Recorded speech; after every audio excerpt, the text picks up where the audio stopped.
Didn't do it alone.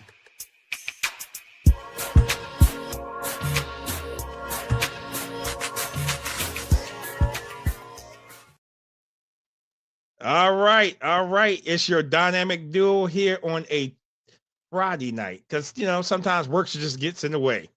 But it's your boys. It's DK and TJ here with the DK and Tree podcast. Hey, how is everyone doing today? What is going on with everyone? Where you been at? Yeah, you see my boy down there with the low lighting, right? He has the low lighting.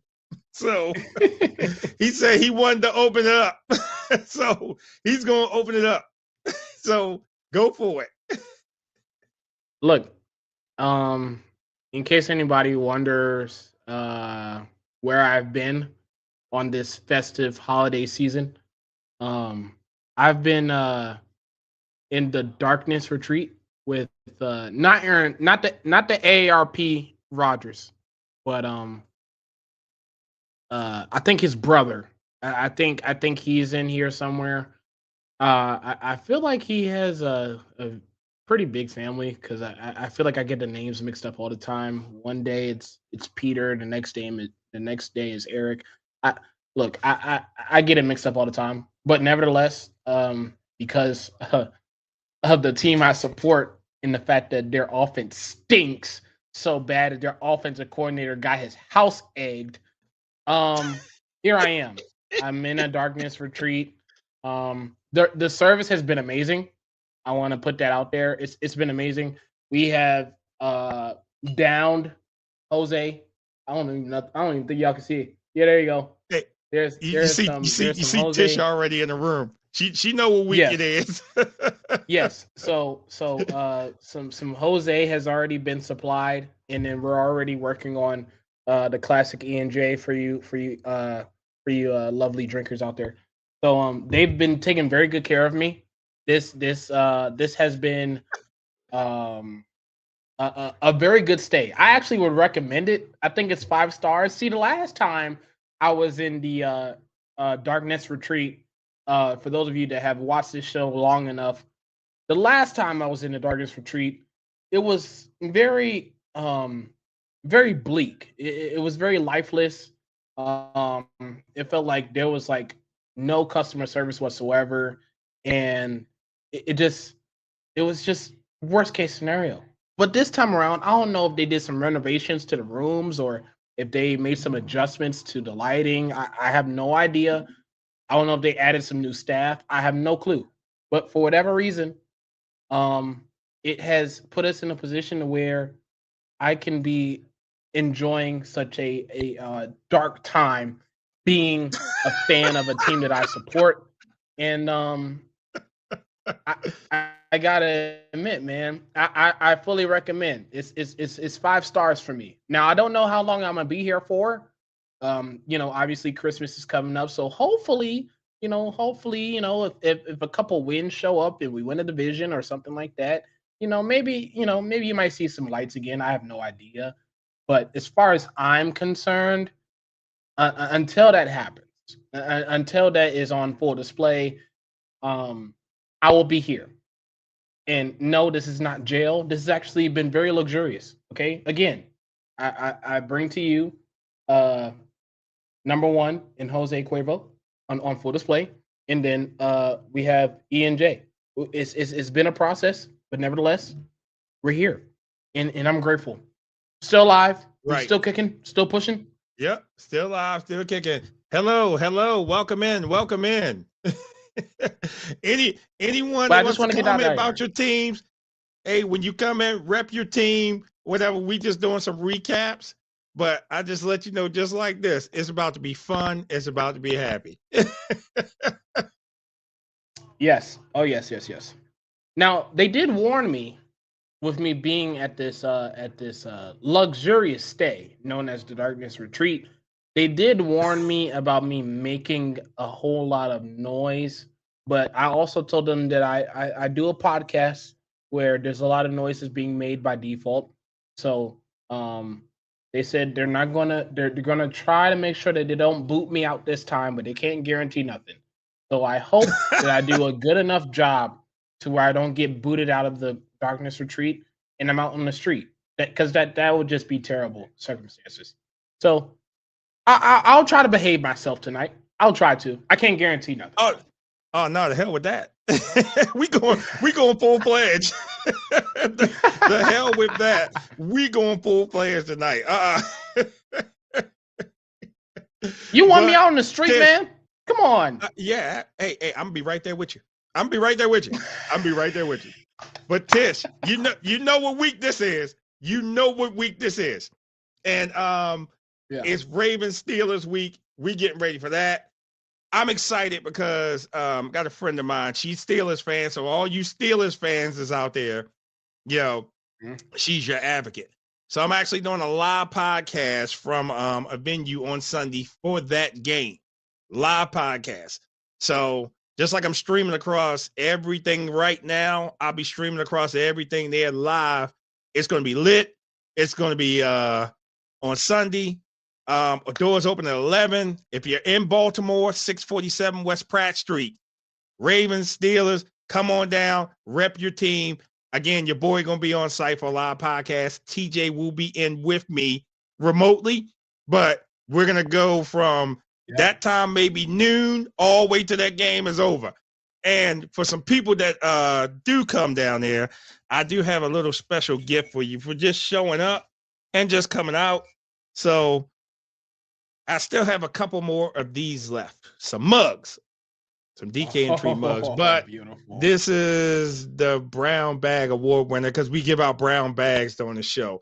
So I do have a couple of these mugs left. I will give them out down there to you, that you're coming out. But I'm excited for this. But I'm definitely excited for this game. I've always been excited for the Ravens and the Steelers because, hey, our rivalry's unmatched.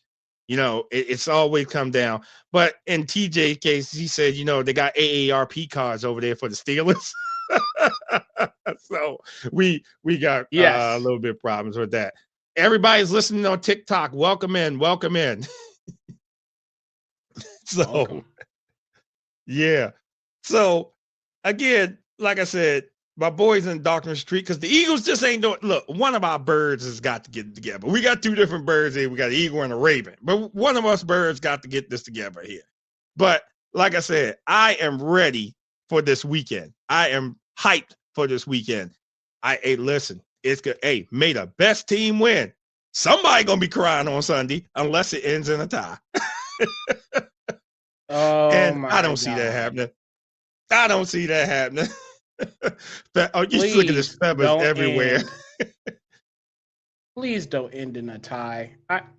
If it ends in a tie, it's going to be crazy. It's definitely going to be crazy. So, hey, anyone's listening? Hey, whatever team you rep, that's what you rep. All right. So where we starting at? Should we start with last night? We should, but unlike usual, because of my location, I'm not going to take the time into dance or have a parade on a loss by any one of the other teams in the division. So I'm gonna allow you to do the honors, and then I'll tag team. I'll go in after that. Okay. All right. Any Dallas Cowboys fans on here? Hey, I'm coming for you first. I'm coming for Dallas first. But first of all, before I even start about Jerry's World, because that's all this is. It's Jerry's World. Let me say this. If anybody looked at that situation with CeeDee Lamb, I really hope he's okay. Because that looked like it was a concussion. He hit his head, and then you just saw his hands doing like that. That was something that he didn't do. So my prayers are out for him because, again, that head, that is nothing to play with. And, as you've seen, like with these players, they taking shots like that, taking head shots or whatever. That's nothing to play with. Even with Tua, my thing with this, that's nothing to play with. So, yeah, my thoughts and prayers are definitely out with them. But on the flip side of that, let me go ahead and say this. Dan Campbell don't forget nothing. Sure. If you wrong him in any way, he doesn't forget. And the man is kind of vindictive too. I like it. I love it. I love it. I love it. I love it. Yeah, I do. I love it. Because he don't forget anything. He's like, I'm just going to beat you up even more. Yeah, I'm going to just keep scoring on you. Yeah. Even though it's 2 minutes in the game, I'm going to score another touchdown. I wouldn't care if it's 30 seconds. Yeah, just run up the score. Dan Campbell is vicious. I love the guy. He has a killer instinct. He wants to win that program. The only thing I have a problem with Detroit is this losing record they have on Thanksgiving. They messed up my whole parlay. They did. Yeah, sure. Because Jesus, why can't y'all win on y'all are good on a lot of other days when it comes to Thanksgiving? We'll just give this one away. But Dallas. Oh, I'm sorry. Am I allowed to call him Dallas? Or I have to still call him Alice? Hey, look, they've won a couple games. They've beaten us. So yeah, let's do that. Go ahead, give them their just due. Okay. So all right, I get to call him Dallas now because we call him Alice because there was no D in Texas. So okay, so Dallas, y'all actually was putting up kind of a good fight. When they got to 19-27, I said, all right, we got something here. This is about to be money. We about to have a fight on our hands. We're about to be good. Hey, we about to have a great game. Oh, nah. Detroit was like, nah, we ain't having this. Here, Amon-Ra St. Brown. Here you go. Take the woodshed to him. And next thing you know, the score is all over. I'm like, wow, that didn't last fast. And just the look on their faces of how they were sitting there like, they was just so defeated on that sideline over there. I'm like, And Dan Campbell, cool as a whistle, he over there chewing his gum. Mm-hmm. And got the little smirk on his face. Said, yeah, we're going to beat Dallas down even more. And you in our house too? Yeah, they put the woodshed to him. I was like, ooh. After that final score, I was like, ooh, this is ugly. Oh, this is ugly. Yeah. If you thought you was going to go into Detroit and beat them, nah, that wasn't going to happen. Plays of the games is some of the wide open receivers that they had out there. Now, here's one thing that did concern me that they did say that they observed was that they felt as though Pickens just gave up on the team. Interesting. Is it because you're not getting your way? Is it because you were getting the ball? CD was gone. You were getting the ball. You were getting the ball. So what are you complaining about? What are you upset about? If you're down, you keep playing. You still on that rookie contract. Remember, you trying to get paid. So you play it out to the end. And then it's just not, hey, coach, I'm done. Just sit me on the bench. just sit me on the bench. Just sit me on the bench. So I have a problem. I have a problem with him just giving up because, at least he didn't do Antonio Brown, took his uniform off and just left off the field. So I give him that. Right. But that was just as bad. Yes. That was just as bad. But Detroit, hey, listen, I always ride with y'all until y'all play the Ravens. Okay? I don't have any problem with any team until they play the Ravens. I don't. But Detroit, I ride with them. If it's any city that needs a Super Bowl, it's them. And they deserve it. Because they built their program up there. But was the game good last night? Yeah. If you was a Detroit fan. Dallas, there's like, nah. Like one of my buddies, he had posted the L on his page, like, we lost, this game over. So when I saw it was 19-27, I texted him. I said, dude, it's not over yet. You got this. It's not over yet. Yeah. He didn't want to hear none of that. He was like, nope. This game is over. There's the L. So when the game was over, of course, he posted right under my post. He was like, I told you. I was trying to give you some credit, man. I was trying to give you some credit. Now, but we all know what Dallas' problem is. It's called Jerry Jones. That is what Dallas' problem is. Now, if any Dallas fan in here want to refute that, please let me know. But go ahead. No, I was just going to say that in defense of George Pickens specifically, it was literally just a couple weeks in a row where he was playing like he was a top 5 wide receiver in the entire league. let alone in the division, let alone in the conference, the entire league. George Pickens, yes. So, in fairness to what happened as far as how he conducted himself last night, not everybody is going to be the same every single week. We all know this. Maybe that was just his off week. Now, the only reason why there's the there's your truth, my truth, and then the facts. Because see, that is one side. Then the other side is that you look on the other sideline and you see Amon-Ra St. Brown. I want to let everybody in on a little secret. Amon-Ra St. Brown got hurt on Thanksgiving. Right. And he messed up his ankle. And Dan Campbell, post game, literally said he is going to be gone for a little bit. We don't know how long, but he's going to be gone for a little bit. That man suited up and played last night like that. And he went on to have a wonderful game. He had a fantastic game.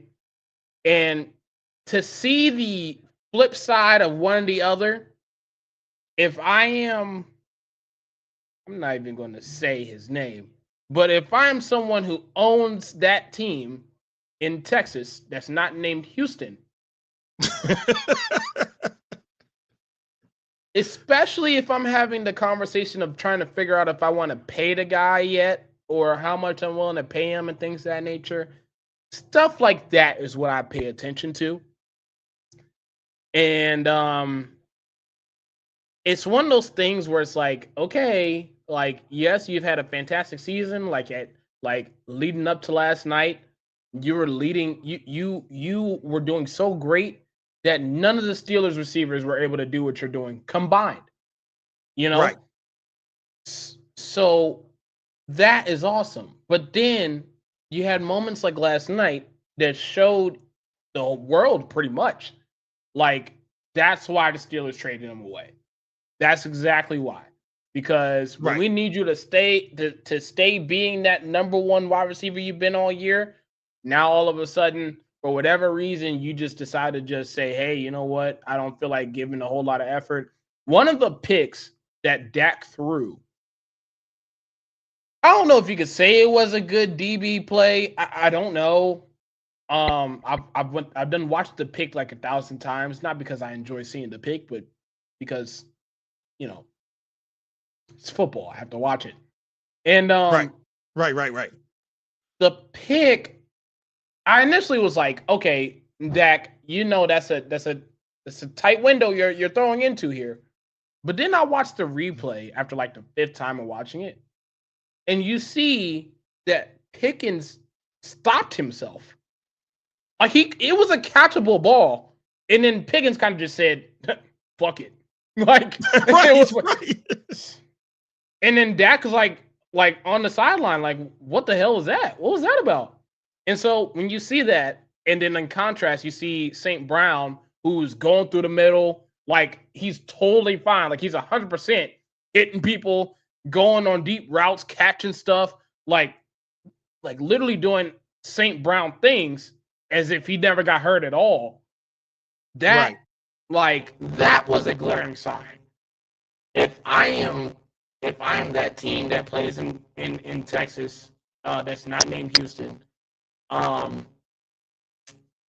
y'all needed this win, like bad, like really bad, because now their percentages went down to 9.8 of getting the playoff spot. and I'm gonna explain why it went down to 9%. So not only do you have the Lions, who are a wild card team, if you can believe it, they are a wild card team today. You lost to them. Then you also lost to the Panthers as well, which was a brutal loss. Yep. Okay. Now, you would have said, okay, well, we did tie against Green Bay. Well, none of that matters if Green Bay keeps on winning, which they have a very much so of an opportunity to do. Okay. Yep. So that eliminates the whole wild card by itself. You're not getting over Seattle. They're going to be in it. So it's going to be Seattle, Rams. I don't even know about the team in the NFC East right now. And the Panthers. And then you have Detroit, Green Bay, and the 49ers.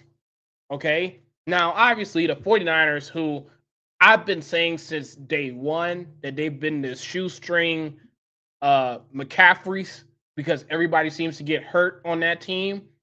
Right. They have they have a winning record right now. So you're not going to get over that. You're 6-1 now, which means even if best case scenario were to show itself, it's not going to translate. And by then it'll be too late because you're either going for the division or you're going home. Yeah, absolutely. If there's another team in the NFC East that wins on Monday night, that's out the window. Yeah. So absolutely. So if you are a team that plays in Texas that's not named Houston, if the other team in the NFC East wins on Monday night, your season's over. This is a wrap. Yeah. There's no need to do anything. Okay? If I am a Lions fan today, I'm very proud. This game was their backs were against the wall. We saw how they played on Thanksgiving, which, by the way, after watching it back, they didn't play terrible. It's just that when they lost St. Brown, it wasn't the same as an offense, which was brutal. Okay? So you had your backs against the wall at home Thursday night against a team, might I add, that the last time y'all played each other, and this is where you bringing up Dan Campbell is a very good point. Because the last time they played each other, I think the Cowboys beat them. And post-game, Dak was talking shit. He was like, we lit their ass up, and we would do it again. And then the reporter asked if they can quote him on it. He smiled and said, yeah, sure. And I think Dan Campbell had that replaying in the film sessions all week long. All week long, yep. And that applied. Yeah. Oh, bro, and I love it. I really He's do. vindictive. So, and they had every right to, because that's the thing about Detroit this season. They have been on and off. If the defense is playing well, the offense struggles. If the defense is ass, then all of a sudden the offense is putting up a lot of points. There's no balance. So they had every right, and I wouldn't say it would be understandable, but we would have understood if they found a way to lose this game last night. But yeah, absolutely. But there's a guy by the name of Jahmyr Gibbs, who, by the way, not even 24 yet. Technically, I'm older than the guy, and he has more touchdowns. He's tied for the most touchdowns before turning my age with Barry Sanders. I want to make sure that I make that very, very clear. Barry Sanders, arguably the greatest running back ever touched a football, is tied with Jahmyr Gibbs, who's not even 24 as far as touchdowns are concerned. Jahmyr Gibbs. Crazy. Barry Sanders. Crazy. Yeah. So, crazy. With that being said, right, if I am a Detroit fan, I'm extremely excited, but I'm also very concerned because if this was any other season, they would have been fine. But you just so happen to be in the same division that has the Green Bay Packers, who have a winning record and have won and have swept you in both games already. You ain't getting past them. Then you got the number one seed in the entire conference in Chicago. Bears. Wait. Let's say this again. The Chicago Bears is number one seed in the conference. I'm going to stop myself on that one right there. The Chicago Bears.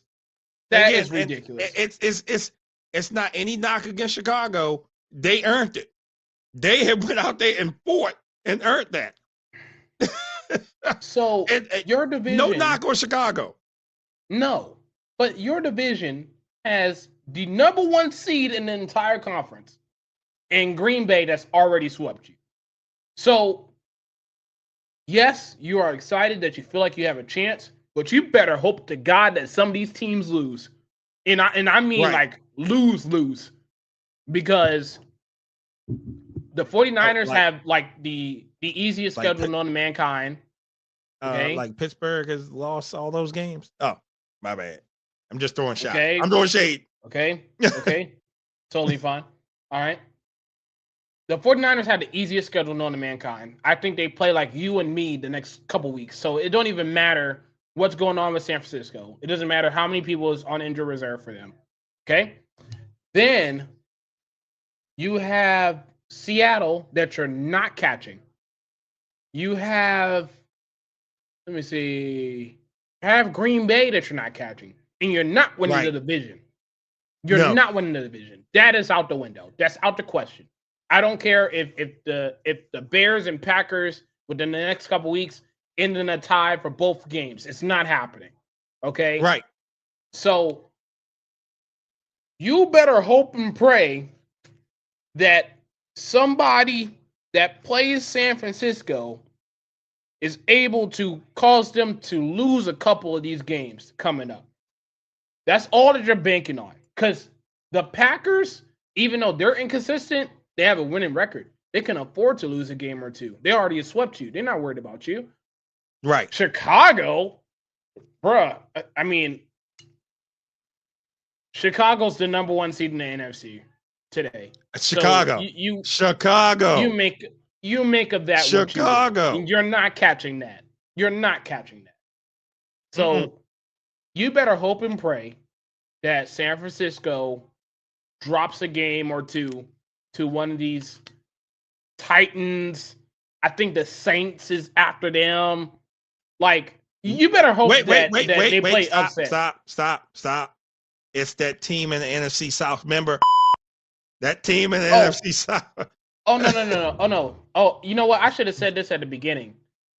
I'm no longer censoring them because the only thing that needs to be censored is that's residing in Pennsylvania. So as far as I'm concerned, this darkness retreat, that's the only thing that's getting censored until I get out. Wait a minute. Well, it's 2 teams in Pennsylvania then. You said one of them already. One of them already. So it's the other one. It's 2 teams. What you mean what? What do you mean what? Yeah. Okay. Y'all have lost the last 5 of what? 6? Something like that? 5 or 6, yeah. Correct. 5 or 6? Mm-hmm. Yeah. We start censoring people. It's just like them teams in the NFC South. We gonna start censoring people. And that Jets versus game. What you mean we do too much? we don't do too much. It don't matter. It does matter. Wins and losses matter. They do. A lot. And after Sunday, somebody's gonna have a lot of bragging rights between us and y'all. And again, it's a live podcast.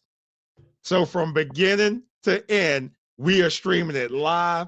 And at the end of that game, somebody is going to have a lot of crow to be eaten. Either it's going to be me, because I'm going to be in the Lions Den, or it's going to be the Steelers fans. Oh, I'm sorry. Fans. Okay, now,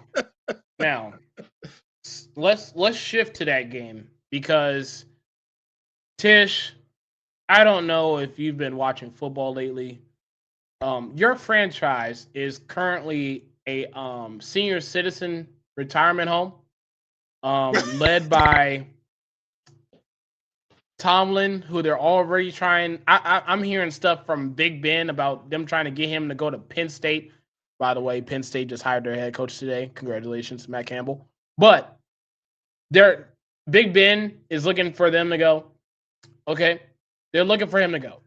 All right, and then your senior citizen retirement home is led by AARP Rodgers and an offensive line that's a bunch of turnstiles and a defense who literally I'm questioning their reasonings for staying to play football on this roster because everybody's either injured, old, or can't play, or both.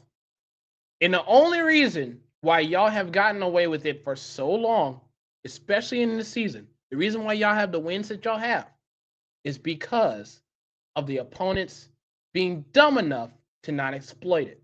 So again, the retirement home that y'all have in Pittsburgh, Pennsylvania. Not the retirement home. It is. It is. Okay. Everybody has the AARP card. Rodgers has one.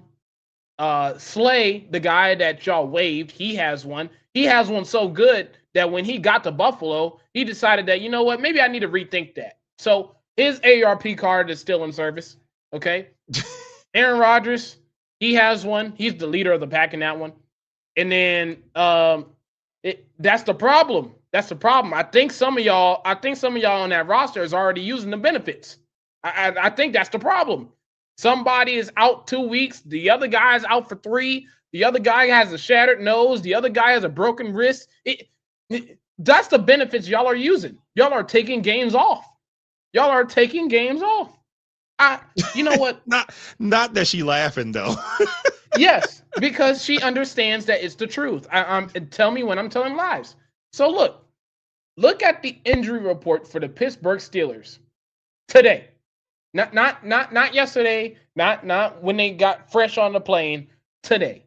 It is a list that is as long as 3 of my grocery lists combined of people that's hurt, out, or are an injured reserve and can't play. So that is your roster in 2025. And y'all are having the nerve, because yes, I've heard some of these noises too, that some of y'all actually believe that y'all have a chance against Baltimore. Now, to your credit,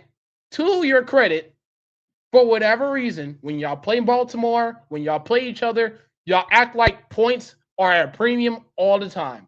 I haven't seen a game between y'all where it's been like 35-30. It's never happened. I don't know why. I don't know what it is about that.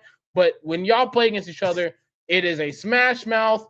You know, somebody's going to get hurt. Somebody's going to get knocked out. And the final score is going to be like 16-13.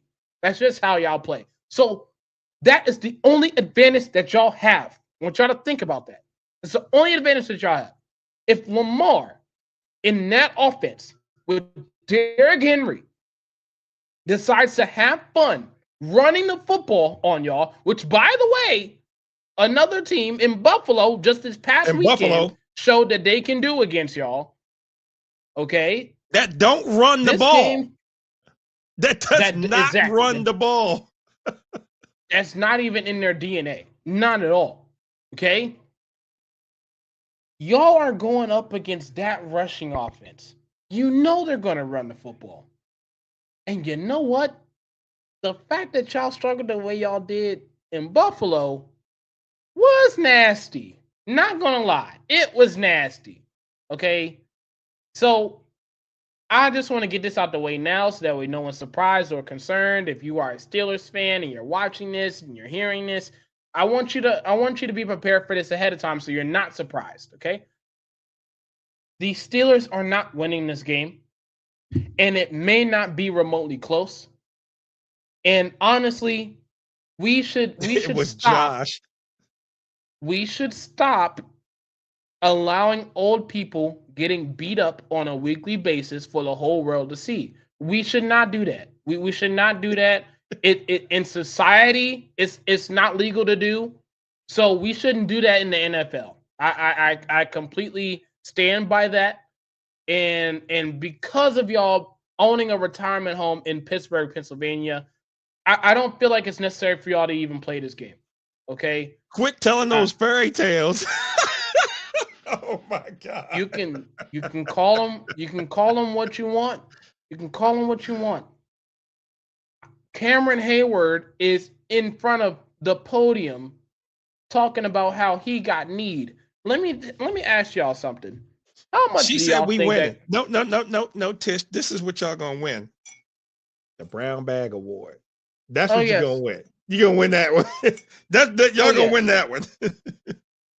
Cam Hayward, who, by the way, also has an AARP card, might I mention, went to the post game after they got obliterated in the run game and proceeded to say that his frustration with Josh Allen was because he got need.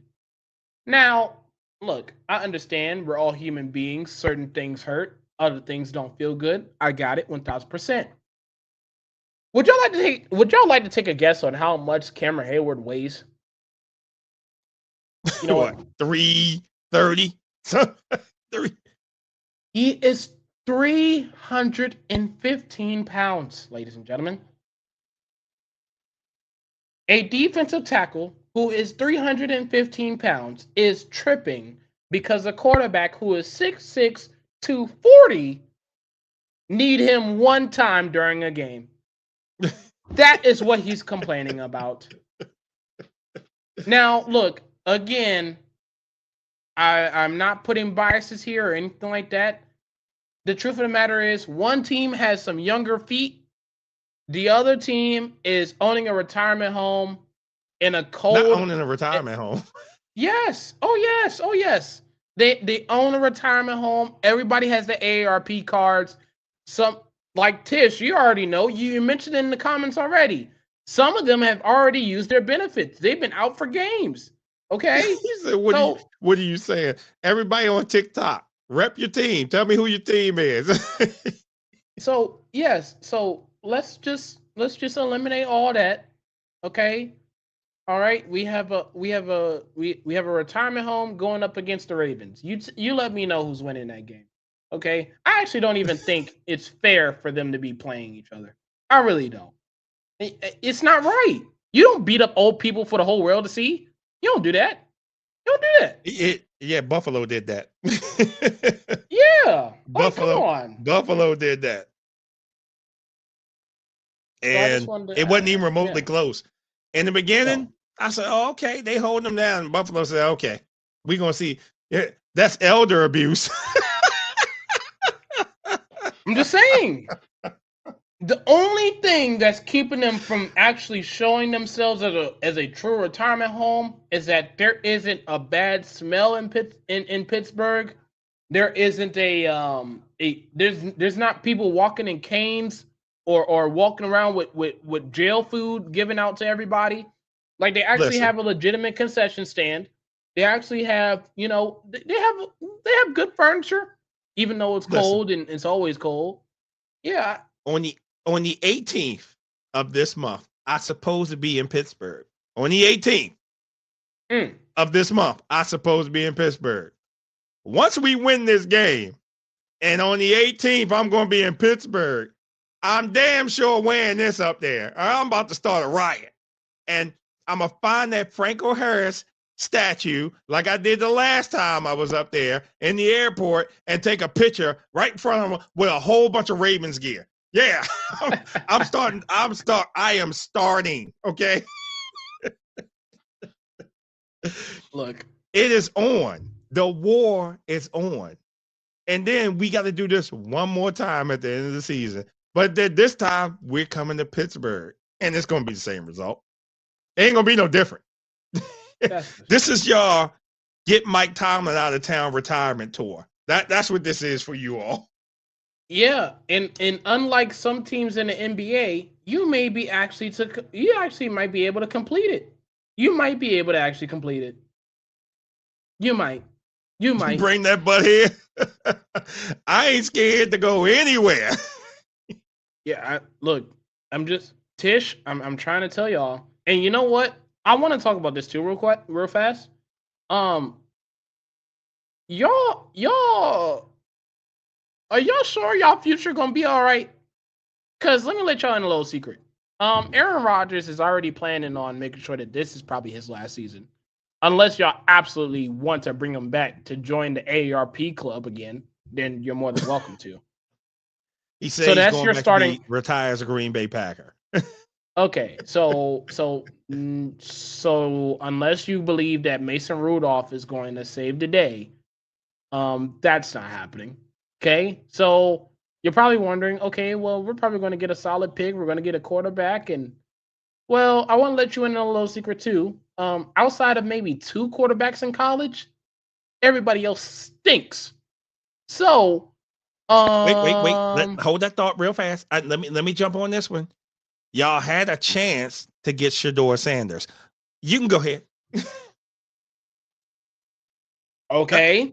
So didn't they have the like 19th pick, something like that? Yes. 19th yes. or 21st pick? Yes. You had an opportunity to get Shedeur Sanders. Yes. That's all I'm saying. So, okay, you're questionable at quarterback. All right. Now, depending on how the season's going to go, you're going to draft in the teens, I'm pretty sure. You might miss the playoffs. I don't know. Probably. Okay. The draft is not looking nice unless you're getting an offensive lineman, which y'all do need. Okay. Outside of the question marks on offense, I ain't even go to defense. Just the offense alone. The real question is, do y'all really think that y'all going to have a bright future without Mike Tomlin being your head coach? Because the thing is that the way it's looking right now, the AARP club in the retirement home is not it. It's just not. It Not never the has. AARP club. it never has. It never will. Okay. And Tish, I understand that you are living in a world where you are very optimistic. I get it. I really do. But that's not happening. Okay. It didn't happen last year. It didn't happen the year before that. It didn't happen the year before that. It didn't happen the year before that. It didn't happen the year before that. It didn't happen the year before that. It didn't happen the year before that. It didn't happen the year before that. It didn't happen the year before that. Actually, I got one more for you. Let me see. It didn't happen the year before that either. The last time that this team has been in the Super Bowl was 2010. 10. And y'all lost that one, by the way. It's the last time. You going back too far, sucker. It's the last time. So, I'll tell you again, that's not happening. The real question is what do you do about your future? Because if y'all really think that Mike Tomlin needs to be let go so that way y'all can just sit up there and be like, oh, we need some fresh new blood. It's the conversation I've always said, and I'll continue to say it. I'll continue to make this point. If you decide to get rid of your head coach, who do you get to replace him? Because I'll tell you right now, there is not a whole lot of head coaches available today that will replace Mike Tomlin on his worst day. Wait a minute. We talked about this earlier. Hold on. There's a guy by the name of Mike McCarthy that's still out there. Oh, see, okay. All right. I do want to get on you for this real quick. I didn't want to say JG. I didn't want to say him at all. Okay. Wait a minute. No. JG, and let me hit the censor for him. Yeah, we're not gonna talk about him. Okay. I want to give y'all the backstory real quick of why he almost gave me a nightmare before I showed up on this show.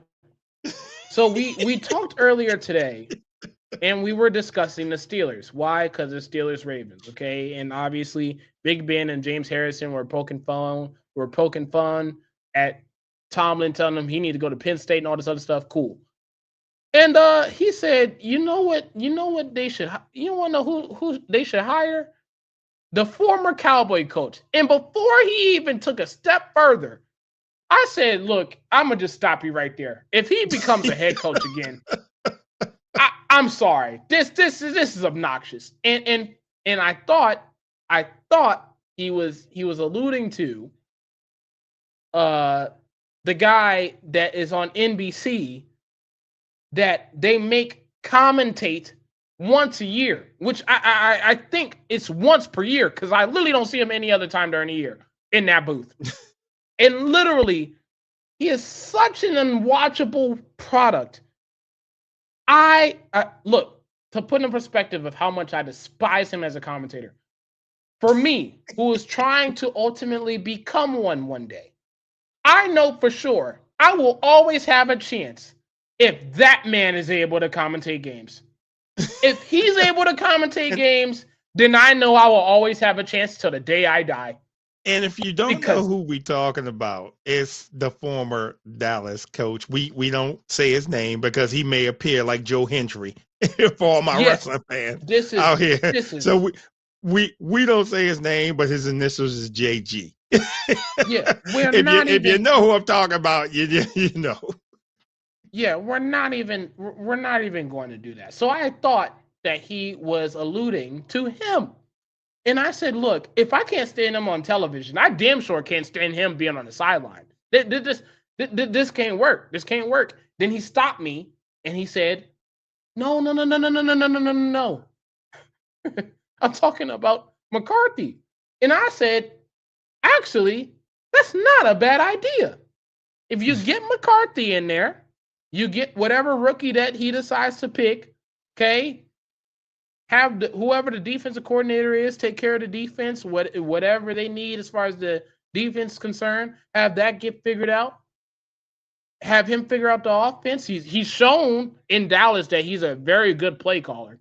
You may not like his time management, but he did win quite a bit in Dallas, and he also was very productive as far as his offense is concerned. So if you put him in there in Pittsburgh, okay, have them start fresh. All right, now we're talking. But chances are the Pittsburgh retirement home that I am aware of and I know they're not going to do that. The Pittsburgh retirement home. Yeah. Someone is going to use their AARP card and say, "Hey, one of my benefits is I get to keep Tomlin for one more year." Someone's going to use that AARP card, and I'm not going to blame him because, again, outside of McCarthy, who do you trust to replace Tomlin? Right. Who? Right. Robert Saleh? I mean, shoot, I didn't think he did a bad job in New York, but, you know, his team was always ass. Like, who is it? So, I tell Steelers fans, be careful now. Be careful what you wish for. Damon, I say the same thing to you about Harbaugh. Be careful what you wish for. You want a new voice? You want to da-da-da? You want to this? You want to that? Okay, all right. Okay. I get it. I get it. But the thing of it is and that I'm guilty too, Harbaugh needs to change. He has to change his program, man. But it's sometimes you just gotta inject new life and new blood into there because things get stale. Like I said, Mike McDonald should have been the damn head coach here. He should have been the head coach, bro. Because look what's going on in Seattle. Look what's going on in Seattle. And taking names. That defense vicious. To the tune, they beat the brakes off someone last week, 26-0. Shellacking. I'm sorry. That team up in Minnesota. Wait a minute. That team up in Minnesota. Wait a minute. They get this too. They get this also. Oh no. That is doing a disservice. Sir, I need y'all to understand what they did to Minnesota on Sunday. They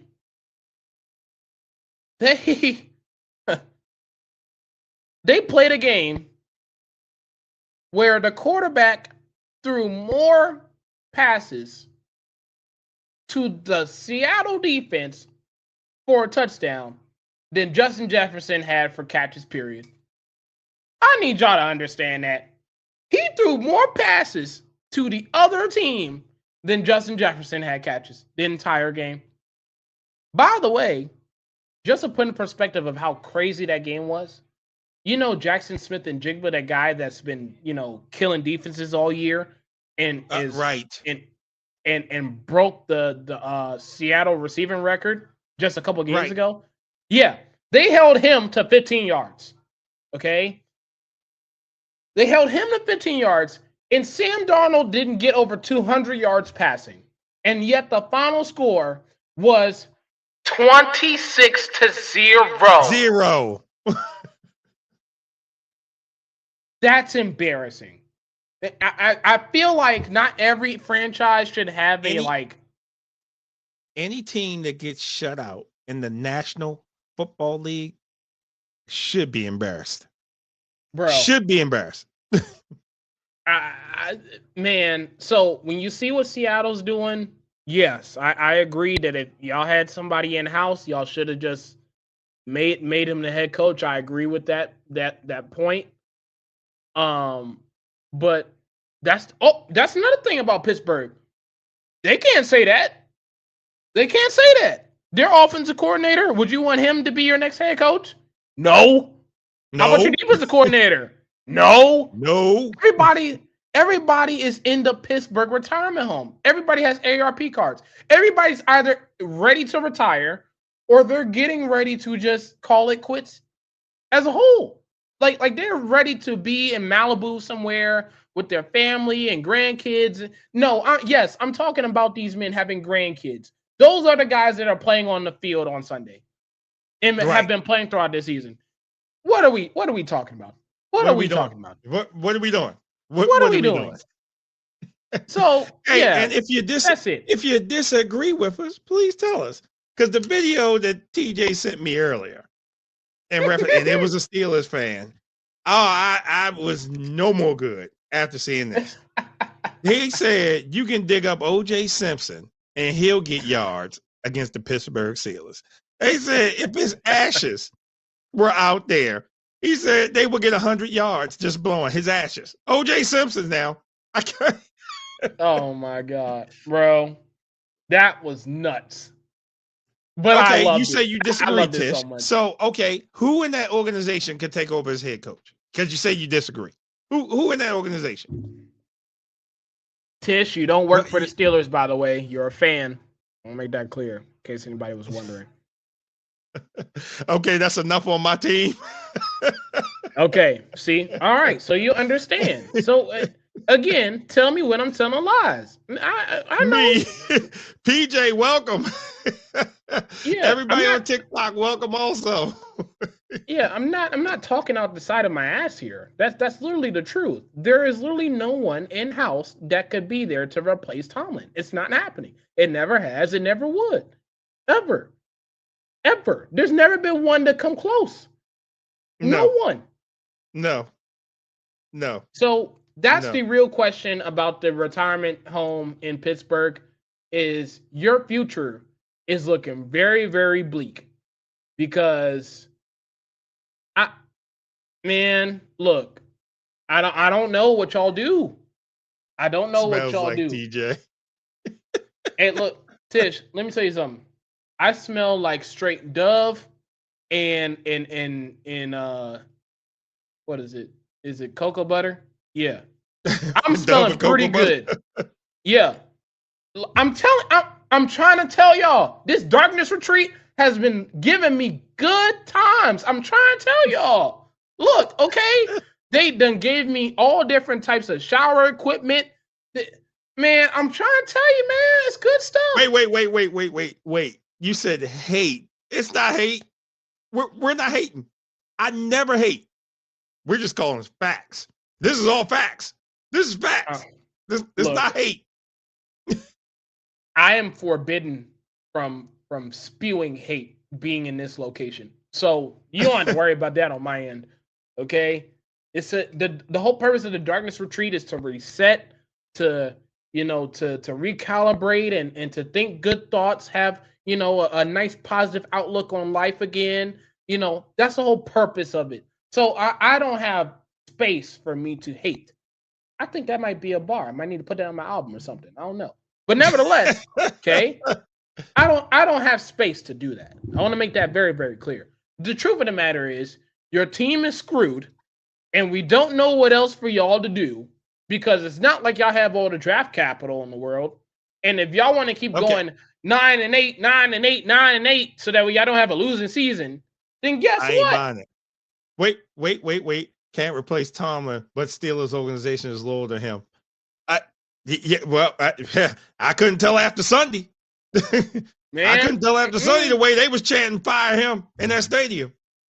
They said, I think they played the Renegade song, and they even booed that up there. Oh yeah. Listen.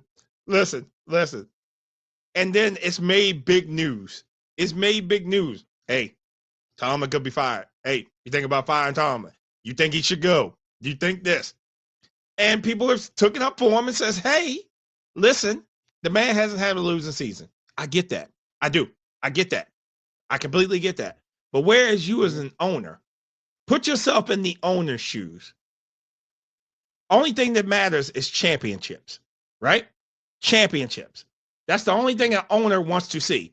How many Lombardi trophies can you bring to this organization? Yeah. It ain't because what we had in the past, what we need now. What are you doing to bring us prestige right now? Making us the top organization in the NFL right now. It ain't what you did in the past. That's history, right? You can't take away that history from your teams. It's what can you do right now? And right now, as it stands, the Philadelphia Eagles are your current champions. Your current, right? Till something else is decided this year, whether they're going to repeat or if they get eliminated. It's going to be someone else. He's got to follow what the big wigs say. Oh, he does? Oh, so the big wigs are telling him that we're going to be mediocre this year? No, he's the head coach.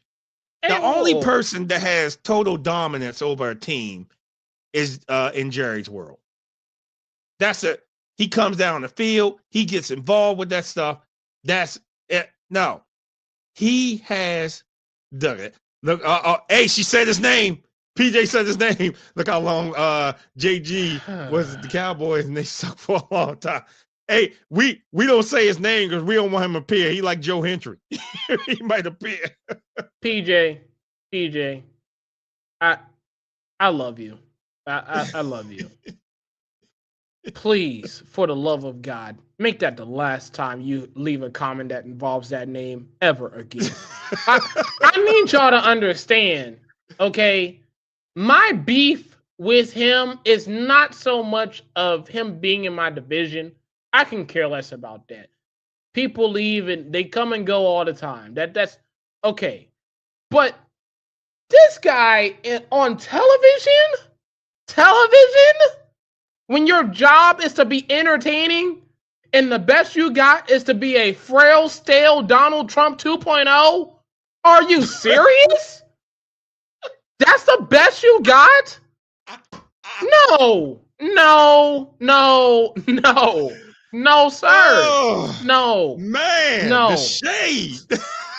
It's not shade. I'm not the only one. Literally, early Thanksgiving night, I told Damon they had the Ravens and the Bengals playing a game that any other time I would have been watching from beginning to end.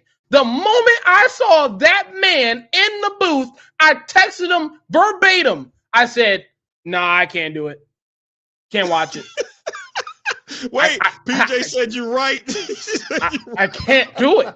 I genuinely can't do it. Let me know how the game was. I'm not going to watch it back. Don't just let me know how the game was. Now, thankfully, to Damon's point, he went on to let me know what happened. I appreciate it. But I couldn't do it. I couldn't do it. I still can't do it. That's why he only gets one game a year. And that one game is about as nauseating, as disgusting, as nasty as it could possibly be. No, thank you. That's Thanksgiving. They gave him Thanksgiving. Come on. They gave him Thanksgiving of all games. Man, come on, man. Wait a minute, not the devil. I'm trying to tell you. I'm trying to tell you that frail, stale Donald Trump that just so happens to work for NBC. No, sir. No, ma'am. No, sir. Ain't no way you can tell me that I'm supposed to tolerate him at any expense of the word that involves football. No way. Not Mr. 8-8. No way. No, sir. No, ma'am. No, sir. Not Mr. 8-8. Absolutely not. Absolutely not. No way. So no, that's the last time I want to see anybody comment or say anything about that man, because that man is a frail, stale Donald Trump 2.0 on full display for the whole world to see. And I've had enough. I've had enough when he got on there the first time. And ever since then, it's been an ongoing surplus of straight up shittiness. Straight up surplus of straight up shittiness. Yes, those are multiple S's I just made up on the fly. I do not care. I despise that man being in a booth. There could be literally anyone else in this world that I would want to be in that booth talking about football than him. Can't do it. No. Not the frail, stale Donald Trump 2.0. Absolutely not. Not Mr. 8-8. Not Mr. 8-8. No, sir. No, sir. No, sir.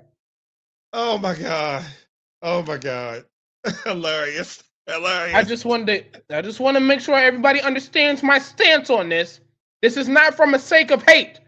I'm literally in a location where I'm not allowed to do such a thing. This is just purely facts. I cannot watch that man talk about football, and he has experience doing the thing.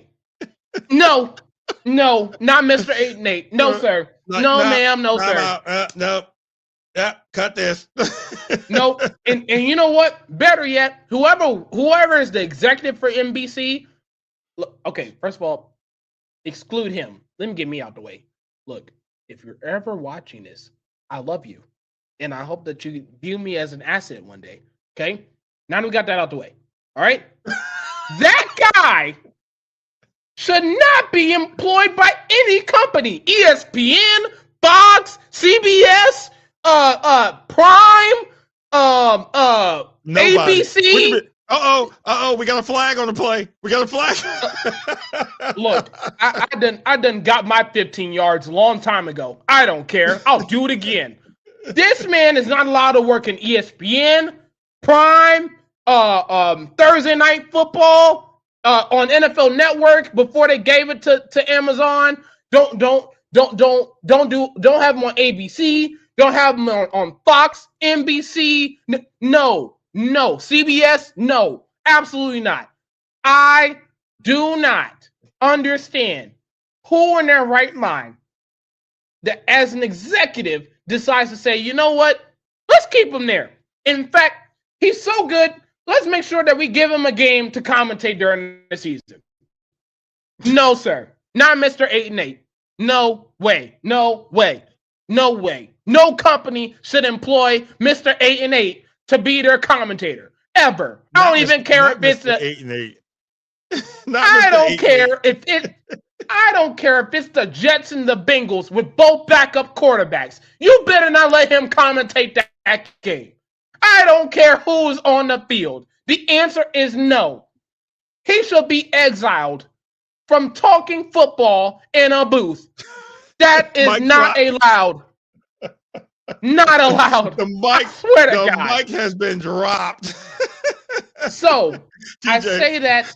Wait a minute. What's his name again? We don't say his name. Tish, as a fan of the Pittsburgh retirement home, I suggest you stop. That's enough. There is no way that someone's employing him to be commentating anything, let alone a Thanksgiving game for the whole world to see, especially when it involves one of the best quarterbacks playing against each other for the whole world to see in Baltimore, which looked nice, by the way. Okay? No, not Mr. 8-8. No, absolutely not. No way. Wait a minute, I got you. We don't say his name around here. He is permanently banned. Hold on, I got you in one. We refer to him as. Yes. Because there's no reason, none, besides the fact that he is a frail, stale Donald Trump 2.0 that they have to have somebody orange to talk about football every single week. There's no other reason. None. But yet he gets to commentate on a Thursday night Thanksgiving game? No way, no sir. Absolutely not. And that is the last time I want to hear anything about Mr. A&E. The last time I want to ever hear about stale, frail Donald Trump 2.0 on full display. The absolute last time. I want to make that clear. I don't care if I'm in the darkness retreat. I don't care if I'm back in the house. I don't care if I'm on the street. That should be the absolute last time that I should see him on my screen. Ever. Yes.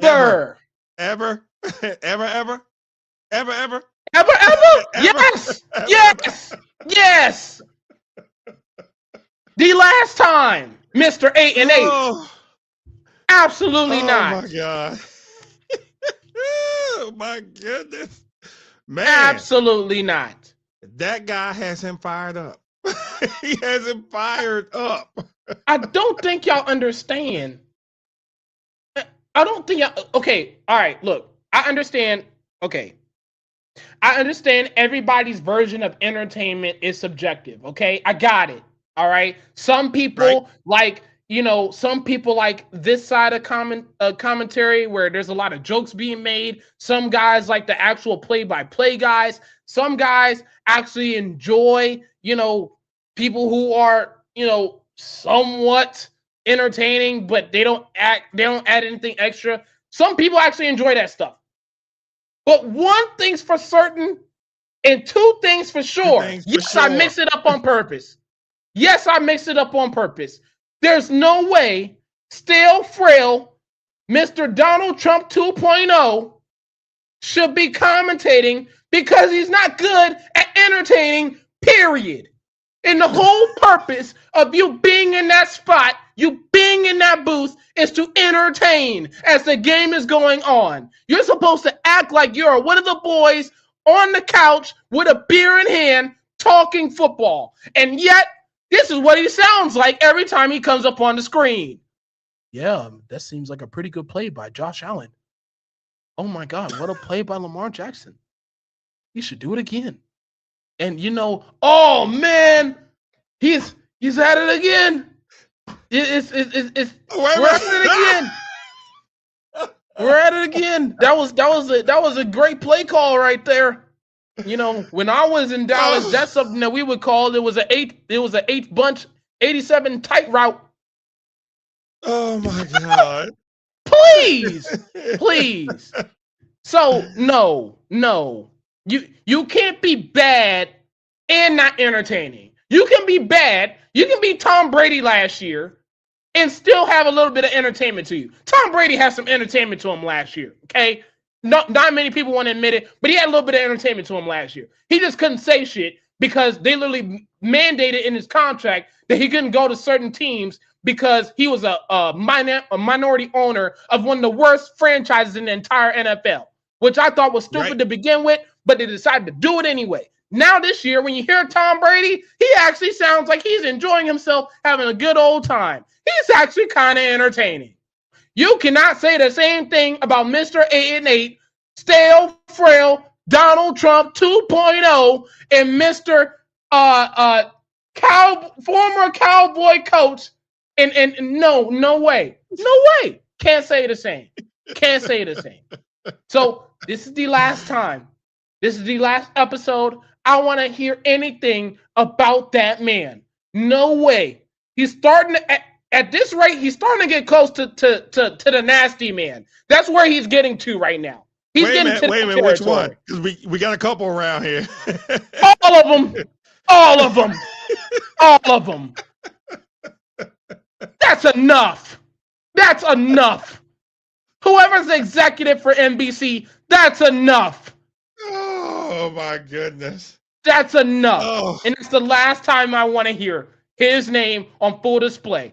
No way. Listen, no, sir. I needed that laugh. I needed that laugh. Oh my God. Laugh. I definitely needed that laugh. Man. I definitely needed that laugh. I cringe when I hear what Russell Wilson would sound like. Oh God. Yes. Actually, PJ, that's a perfect example. Just imagine Russell Wilson being in the booth, and all you hear whenever the Steelers play is, here we go. Or every time he has to sit up there and commentate a Broncos game, all you got to hear is, let's ride. What are we doing?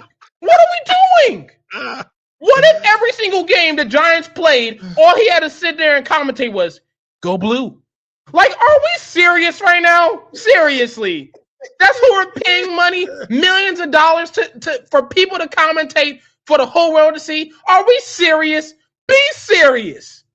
Be serious. No.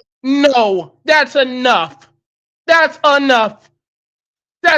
My toenail could have put a more entertaining product on Thanksgiving night than he did. My toenail. And those things get cut routinely. Oh, Mr. 8-8. No way, no, sir. I don't even care about nothing else we got to talk about. I don't even care about nothing else. That is ridiculous.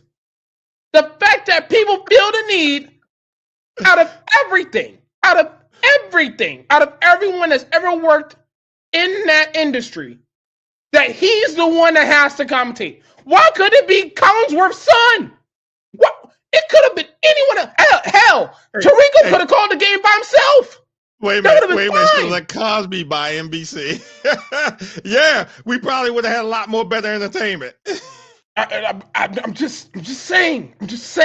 That's enough.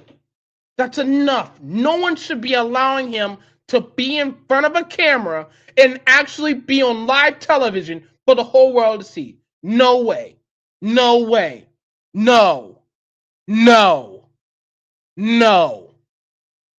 And you know what? Now that I got that off my chest, I would like to talk to my lovely Eagles fans. Let's talk about the Eagles real quick. Go for it. Since I'm at it right now. Okay? Now, number one, for all of those people on the outside who's like, oh my God, y'all are 8-4. Y'all are so dramatic. Every single loss is such a big deal. What is the problem? I want to let y'all in on a little secret. If you have a Super Bowl MVP at quarterback, if you have a running back who rushed for 2,000 yards last year, if you have a wide receiver who had 1,000 yards for 3 years in a row since he's joined the team, if you have another wide receiver who's had 1,000 yards since he's been in the league, if you have another tight end who gets 800 yards receiving, if you have arguably one of the best offensive lines,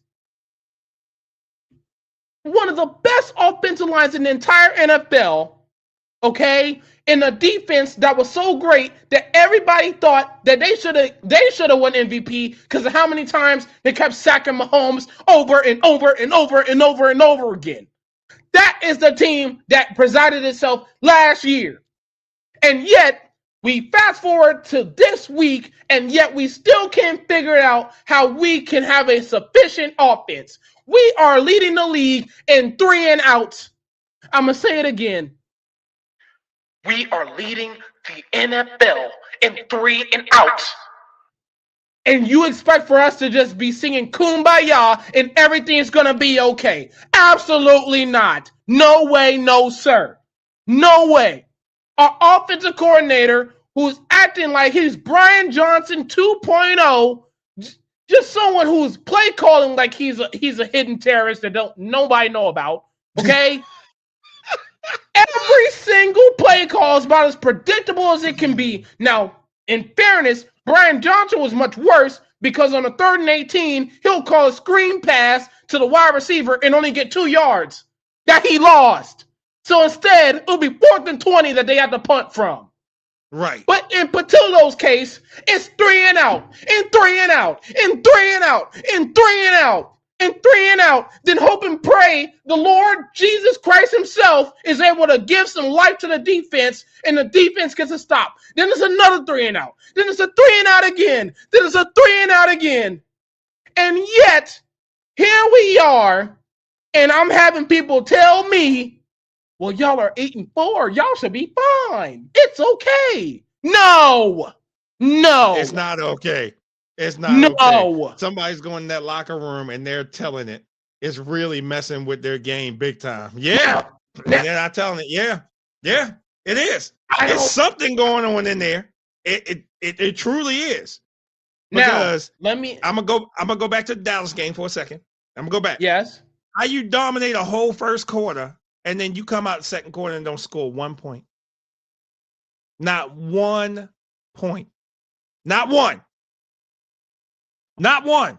There's no way y'all should have lost that game. None. No way y'all should have lost that game. And again, okay? We are talking about a franchise who has found a way to make sure that every possession is a 3-and-out. I need y'all to understand that. How many? You know what? Okay, let me simplify this for everybody to understand here. This, on average, every offense in the NFL gets around 30 to 35 possessions a game. Okay, good or bad or indifferent, they get around 30 to 35 on average. We are leading the league in almost every single possession being a 3-and-out. I need y'all to understand that. That is absurd. Now, for context, okay, now that offensive line I was talking about is not healthy, all right? I get that. And that's why the running game sucks. I get that. But for the love of God, why in the hell on 1st and 10 do we see Saquon Barkley running up behind that offensive line that is heavily injured, that has me and you blocking for Jalen Hurts and Saquon Barkley? Why are you running it 1st and 10, 2nd and 10? Why?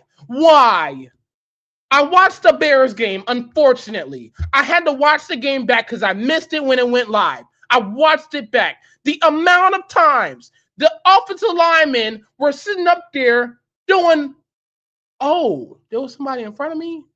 Oops, my bad. And over and over again. That was all game long. All game long. And yet, we could have beat that team. That is the number 1 seed in the NFC. But no. We had to go 3-and-out again. We're probably in the midst of this podcast right now. They're not even on the field. They went out 3-and-out again. That's how bad it is. But yet, we're supposed to sing Kumbaya because we're 8-4. I want to let y'all in a little secret. Remember those playoff teams I was talking about earlier? Yeah. As of this second, today, let's see how many teams would beat what the Eagles beat today. Let's see. Right. The Bears. Right. We already lost to them. That's already been proven. I don't know if we were to play them again if we beat them because they had no problem running up and down the field on us. The Rams, it took not 1, but 2 block kicks for us to beat them. Let's not forget that. Okay? Right. The Packers, okay, we beat them, but they're inconsistent as hell, so we might have a chance at them. That's cool. Whatever. Seattle has arguably one of the best offenses in the entire NFL, led by Sam Darnold, who, even though he can shit the bed when it comes to primetime games and big matchups. Okay, cool, that's whatever. We may have a chance, but even then, guess what? The Ravens is what is the Achilles heel for y'all? The team that for whatever reason y'all struggle against. Who's that team? Kansas City. Okay. The Seattle Seahawks are our Achilles heel. The Seattle Seahawks and the Tampa Bay Buccaneers are our Achilles heel. So do you think that we're ready to face them in the playoffs? I'll let you in a little secret. I'm going to channel my inner Michael from My Wife and Kids. No. Okay? That's the Seahawks. Okay? I just talked about the Rams. I didn't even get to the 49ers, who we already seen for whatever reason. We always in a dogfight, so we may or may not have a chance against them. That's cool, I guess. Panthers, I would have said, you know what, we at least could beat the Panthers. Are you sure about that? Those are the same Panthers that just beat the Rams last week. The Right. same Panthers. The same Panthers. And So, who'd ever do I thought trust- that would have happened? Who'd ever thought that would happen? Exactly.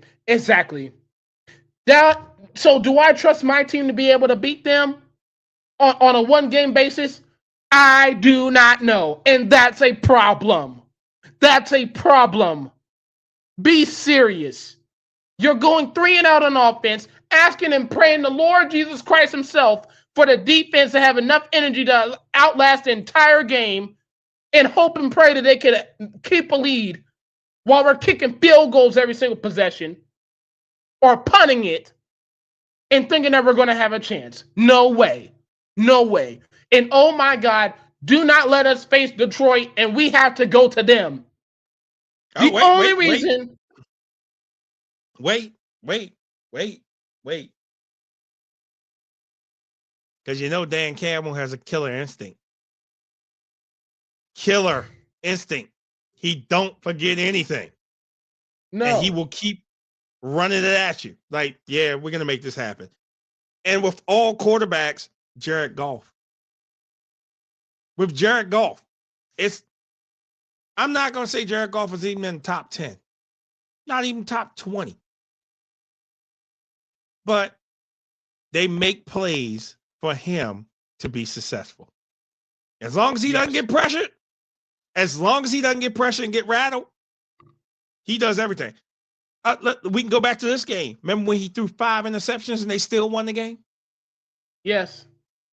Still won the game with 5 interceptions. Okay. Yes. That team. Detroit. That team. Exactly. I do not.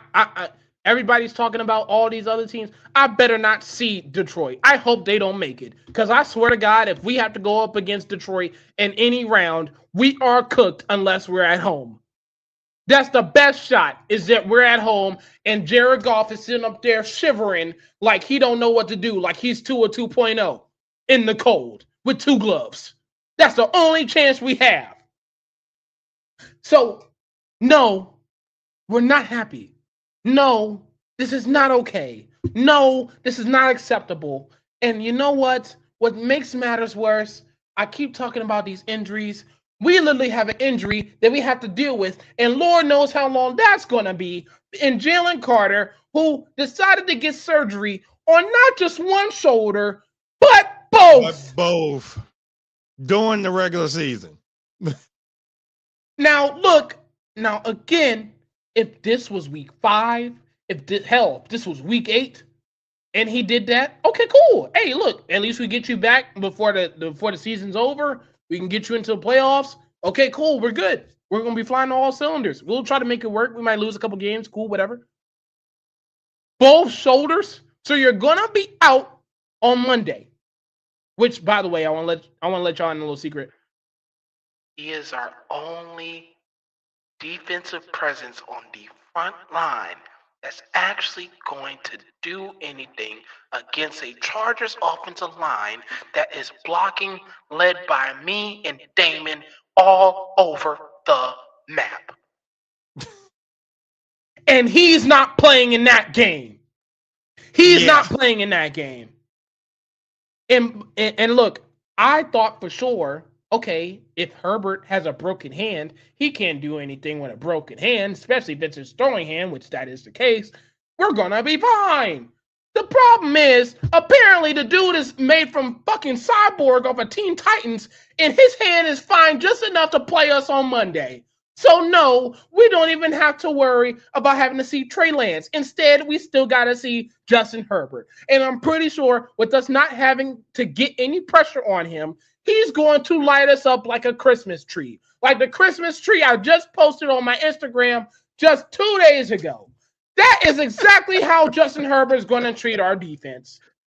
because we Oh got my no God. pressure. We got a Dory Jackson who is 35,000 years old trying to cover your number one wide receiver, getting cooked on every single route on the route tree, and we're literally hoping and praying that either the ball is inaccurate or literally there's enough pressure to where he could actually get involved in the play. And in case you're wondering why that is not a good idea, because anytime he gets involved in the play, it's a fucking pass interference. It never fails. It never fails. So no, nothing about this is okay. Nothing about this is acceptable. And I swear to God, if our offense is led by Saquon running up the middle with an offensive line that is led by me and Damon being the entire offensive line blocking for him, we are going to lose on Monday night, which would mean that we would go from whatever it was in 1 to now we're 8-5. Do you really want to have this conversation with me today? I do not think so. Enough's enough. Enough's enough. We are trash. I'm not in this darkness retreat by accident. I'm not in this darkness retreat by accident. I swear to God. This is not by happenstance. I swear to God it's not. This is the byproduct of a team that doesn't know how to function on offense. And in result, the defense has to keep saving its ass over and over and over and over and over again. No way. No way. No. So, yes, as an Eagles fan, no, I do not stand the fact that we have lost I want y'all to understand how we lost these games, okay? We have lost to the Giants, and we see the record they got. Hell, their season's going so bad, they can't even get a kicker to kick the football, okay? That's what we lost to, okay? Then we had a 21-point lead going into halftime against Dallas. We lose that game. And then we have Chicago, who literally decided, hey, our quarterback is inaccurate, but you know what? We're just going to run for 280 yards on y'all and beat y'all that way. So no, this is unacceptable. And no, this is not going to keep being tolerated. And the only number one question I have is, Mr. Nick Sirianni, I am going to give you a pass because you have brought us a Super Bowl championship. That is the one thing that we can say is not easy to do. You helped eliminate a three-peat in Kansas City going down, okay? Oh, man, thank you, Jesus. Okay? So thank you. So thank you for leading the charge in that regard. However, you got into the NFL being an offensive coordinator for the Indianapolis Colts. And then you became an offensive coordinator. No, I'm sorry. You went from offensive coordinator. Then when you got to be a head coach for us, you started calling the offensive plays. And then you realized you were shitty at doing that. So you gave the play calling to somebody else. And then the following year, we stunk. Then next thing you know, we had Kellen Moore. We won the Super Bowl. Fantastic stuff. I have one question. Mr. Sirianni, when are you going to be the Dan Campbell for this team? When are you going to take the fucking clipboard from our offensive coordinator and say, you know what, sir? You need to go home. You need to go sit down, enjoy the game like the rest of us fans, and sit back and watch from abroad because your play calling stinks. It stinks. And I'm taking over play calling. When are you going to be the Dan Campbell for us? Because I promise you, I know you've learned your lesson from the last time you were calling plays for this team. I know you have. I know you have. Otherwise, we would have fired your ass too. So when are you going to become the Dan Campbell for this team? Because I promise you, if you don't do nothing about it, and Mr. Patullo sits up there and calls another 3-and-out possession for this offense, that has A.J. Brown in it, Jalen Hurts, Saquon Barkley, Devontae Smith, and Dallas Goedert in it, we're going to have a problem. Now, just to put in perspective of how much of a problem it will be, I'm going to let you in a little secret. If the offensive coordinator, as it was reported this week, has his house getting egged by fans, what makes you remove from anything different? That's all I'm going to say. Right. And I didn't even get to that one. I didn't even get to that one that he egged his house. Yes. Now, Damon, I told you this. I want to make this very, very clear. Okay? I'm not condoning the action. But damn it, I understand the reasoning. That's the only thing I've been saying about this whole egging situation. I don't condone it. I don't condone the action. But damn it, I understand the reasoning. Your offensive play calling stinks.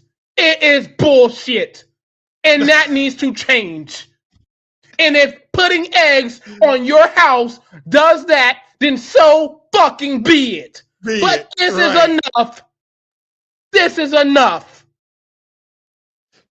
And I swear to God, if our offense is the reason why we lose on Monday night against a Chargers team that has me and you out there on the offensive line, Damon, and we have literally nothing but injured players on that defense too, might I add, and we lose that game on Monday, I promise you, whenever we have this show again, whether it's Tuesday or Friday, I'm either going to stay in this darkness retreat or something's going to explode because I've had enough. I've had enough. I'm supposed to be happy and festive. It's about to be Christmas time, okay? There's presents under the tree. Me and my lovely girlfriend, we made the tree. We got presents underneath already. We're ahead of schedule. We're already beating the game. The only thing that is not happy in my life is my fandom of this team because their offense cannot function because their coordinator doesn't know how to call plays properly. The only thing, y'all better find a way to win this game on Monday. Because if y'all don't, y'all give another team in the division life again, and it gives them a chance to actually find a way to some way, somehow, overtop us in the division and win the division. No way, no sir. Fix it. Right. I'm going to say it again. Fix it. That's enough. Or you're going to be this. They already are. They already are. They already are. This is ridiculous. That week in, week out, we have to sit up there and go to Madden to figure out what is in their playbook and switch it around so that way they can put up points on the board like they did last year. Why are we going to a video game to fix offensive play calling? Why? It makes me curious to see what is on these play sheets. What plays are on these play sheets? What? Like, who do you think you are, Andy Reid? You're gonna just sit up there and come with a play call called chicken nugget and score a touchdown? No. You need to actually come up with a script that means that we're going to put points on the board. And that means that for the rest of the game, you're able to either chew the clock by us having a lead and we can maintain it, or we can pass in different pass concepts to where we can score over and over and over again. Wait. Or you could be that team up there where Tish is. And it's like, oh, hey, 72. Oh, this shit not going to work. And then run the play anyway. Like, it's gotten so bad that there is a meme. There is a sound on TikTok. I'm going to find it and I'm going to send it to you. There is a meme. And for those of you that are watching this, you know what I'm going to say. The sound literally goes, 1st and 10, run up with Saquon. 2nd and 10, run up with Saquon. 3rd and 10, run up with Saquon. 4th down, deep ball, incomplete, thrown to AJ. That is literally a TikTok sound that went viral for Philly fans. Are we serious? Are we serious? Be serious. Oh my God. Be serious. So no, No. That's almost as Fix worse it. than that Steelers video earlier. Okay, Tish, Fix I'm going to it. send that to you so you can see it. Fix it. Because this is ridiculous. There's no reason why I should be hearing noise from people in this state feeling like this team that they are a fan of having a chance to surpass us in the division. No way. But yet, I hear it anyway. You want to know why? Because the offense stinks. And the offensive coordinator doesn't know how to call plays. And if this means that we have to egg his house for him to get his shit together, then so fucking be it. So be it. Y'all Philly fans out of control. That's why I said I will never attend a game in that stadium. Never. You can call it what you want. I'm trying to tell you, this is not by accident. This is not.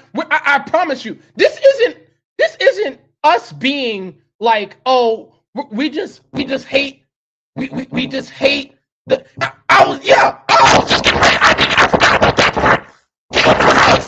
Eggs are for your house to get egged.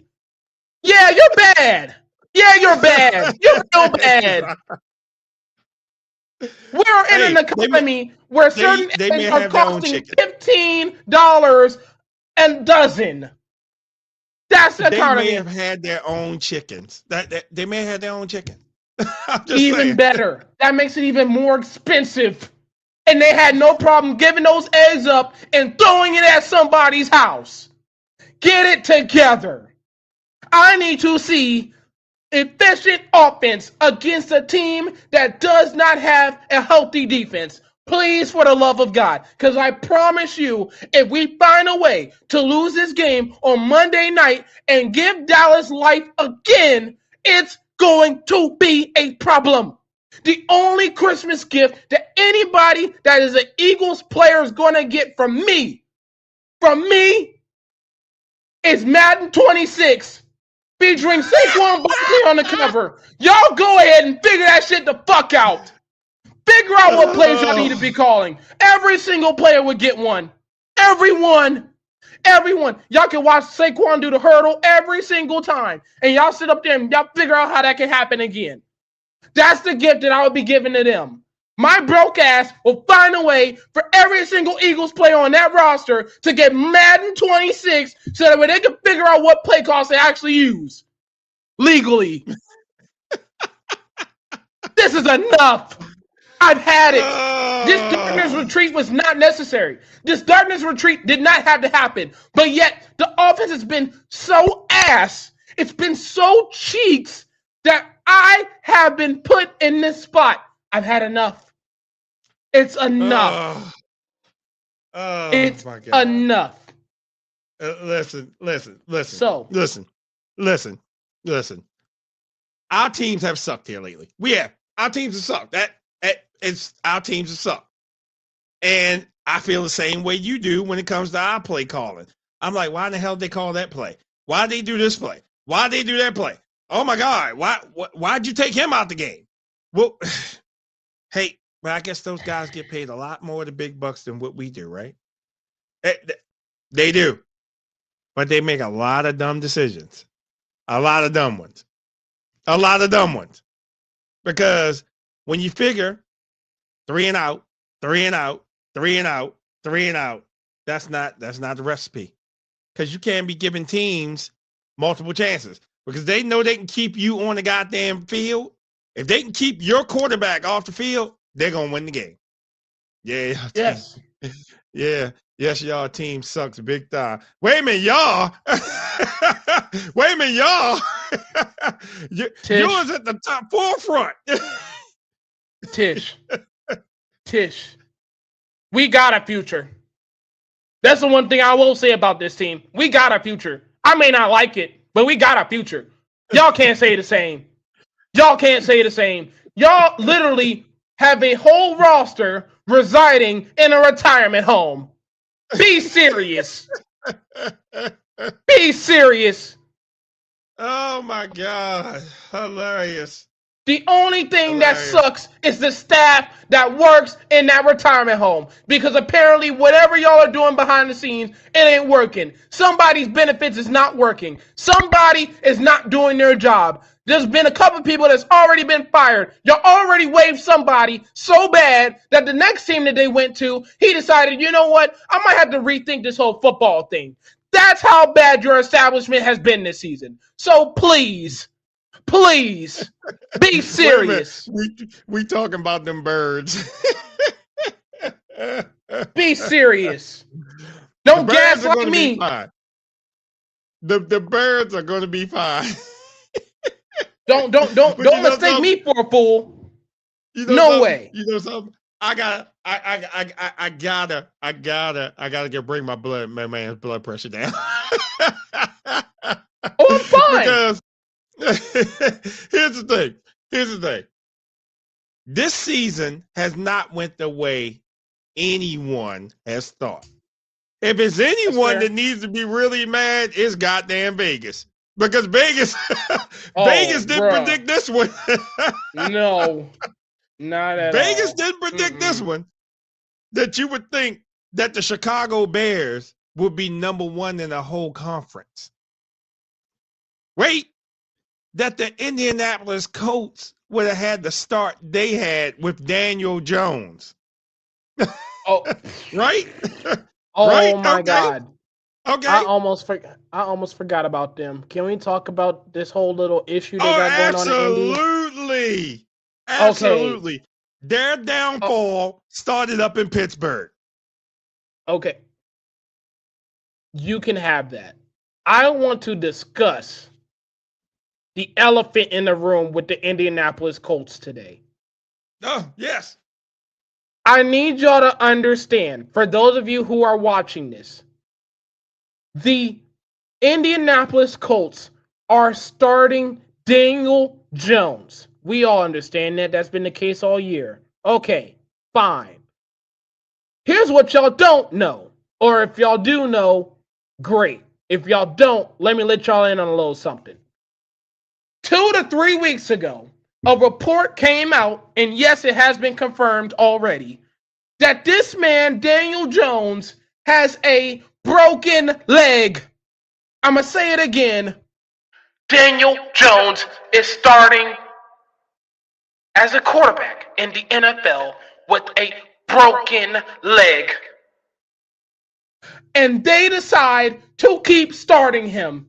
And I don't even want to hear what he had to say this week. Apparently, he got some friends from Duke that have this 3D printing brace or sleeve to put on his leg so that his leg stays intact. Bullshit. You, as an organization, are putting a guy who has a broken leg out there week in and week out. That is a problem. What's a bigger problem is your backup quarterback and Anthony Richardson. Y'all must think the worst of him. Because basically, what y'all have said to the public, to me, to Damon, anyone who has ears to listen, that we have a better chance of winning a football game with a quarterback that has a broken leg than someone who has two.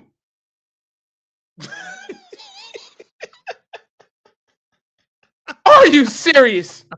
Are you serious? Be serious. You mean to tell me with a straight face you have more confidence in a quarterback that is playing on one leg that can snap off of any step? You have more confidence and more faith in him playing quarterback for your team than someone that has two healthy legs. That's a problem. Yeah, they did. That's a problem. They did. And they're still starting him, by the way. They're still starting him. Yes. With a broken leg. Yes. And look, I ain't trying to be funny. I wish that this isn't the case. But Anthony Richardson, my boy, let me tell you something, dog. Your career is done, buddy. Not in Indy. Not in Indy. You cannot be there. No, sir. No way. I don't know who takes you. I don't know who picks you up, but no, sir. No way. Indy is not it. Because it basically said, you are so bad that we'd rather have somebody play out there with a broken leg than your inaccurate ass. That's basically what they said.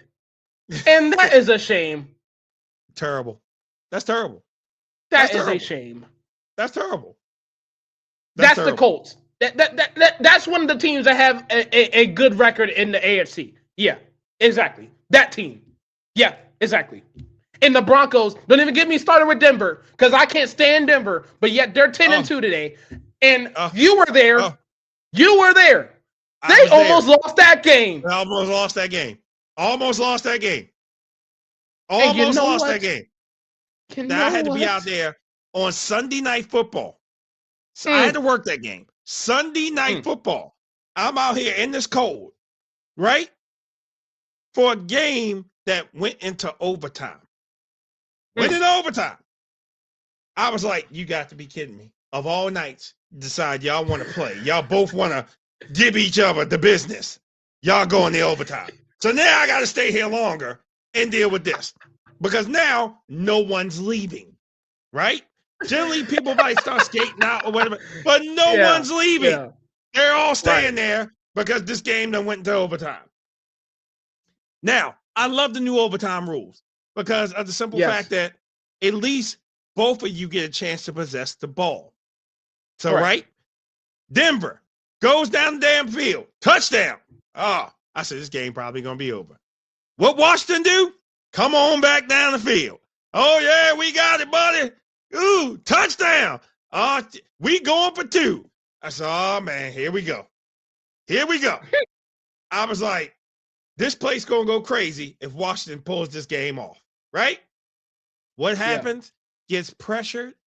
The guy was wide open. He would have walked in there. No one was near him.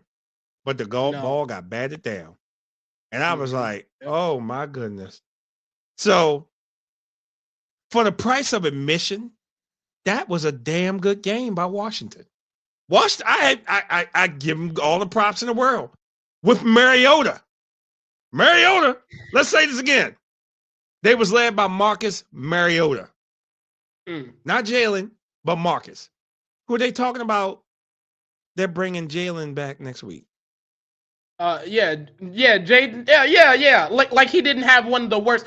See, this is what I don't get it. I don't get it. Your season is over. Had a dislocated elbow. Your season is over. You're not going to make the playoffs. Your last 2 games, your last 2 home games is against Philly and Dallas. You're not going to win even one of those games. I'm just calling a spade right now. Your season is over. There's no reason to put your franchise out there on that field. No reason. Mariota, you finishing out the season. Yeah, seriously. And then they was already announced that they have an overseas game next year. Is it really? Yes. I can't win for losing. Whoa, boy. Can't win for losing. Yeah. I can't win for losing. I can't win for losing. Okay. But so a hell of a performance by Washington. I give it to them. Because I didn't think that game was going to be close at all. But it was. It was. So hell of a performance by Washington. I give you much props on that. But if they would have won that game, it would have been crazy around here. Crazy. That y'all had me go into overtime to work to get me home later. Yeah. I wasn't happy about that. I wasn't happy about that. But no, go ahead. What you going to say? No. So Denver, okay, almost lost to that team. Let me know if you heard that one before. Okay? They're 10-2. Be serious. Right. Okay? Right. That's your AFC. We just saw the Rams lose to the Panthers in a shootout, might I add, which I didn't see absolutely. Okay? Chicago is winning by the skin of their teeth with an inaccurate quarterback, which I didn't think was possible. Philly is gross. The Panthers, I guess, are leading the division right now, if I'm not mistaken. Okay. Yep. Yeah. When's the last time that they have been on top of the NFC South? Oh, I'm gonna let you in a little secret. How about 2015 when Cam won MVP and they went to the Super Bowl? That's the last time. The last. That is the last time they have been on top of the division. the Panthers? The Panthers. And who did and right honestly, who they lose to? The Broncos. The Broncos. The Broncos. See what I mean? So please understand my frustrations are valid by default anyway, but with the context that I'm providing to y'all understand that this is obnoxious. Okay? Now, certain things are unforeseen. I didn't see the Ravens starting the year 1-5. Okay? I didn't see that. I didn't see the Chiefs be 6-6 going into Thanksgiving or whatever their record was. I didn't see that. Okay? But come on. Are we serious? So even the good teams we had to have questions about because Drake May and the Patriots, who, by the way, I think this is so fucking stupid. Out of all the nicknames you could possibly give a quarterback, the nickname that you have for him is his own name. Really? How unique. How unique.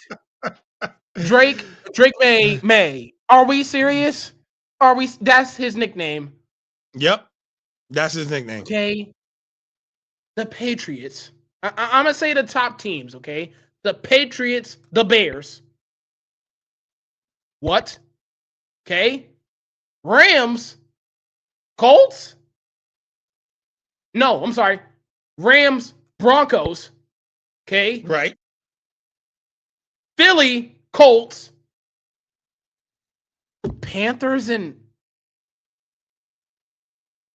what are we doing? What is this? What kind of football are we watching right now? What are no we one doing? knows. And then just the thing, when these games happen on Sunday, stuff going to shift around again. Yeah, Stuff bro. going to shift around again because we got 2 hard games with the Patriots and who else we got to play? Who's up a hard team? Patriots and someone else. Those games ain't gonna be easy, right? Did y'all play Tampa already? I don't think we played them this year. Okay, so not Tampa. But it's somebody else. Yeah. Wait a minute. I'm about to tell you.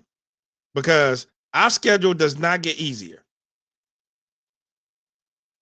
Right. So after the Steelers, we have to play the Bengals again, right? Then after that, we play the Patriots. That's not easy. Right? Ooh. Then we got the Packers in Green Bay, right? Oh. Then we end with the Steelers. Oh, that Packers in Lambeau's not pretty. No. But you see, here's the thing. After the Steelers play us, they go play Detroit. Which have something to play for. They have something to play for.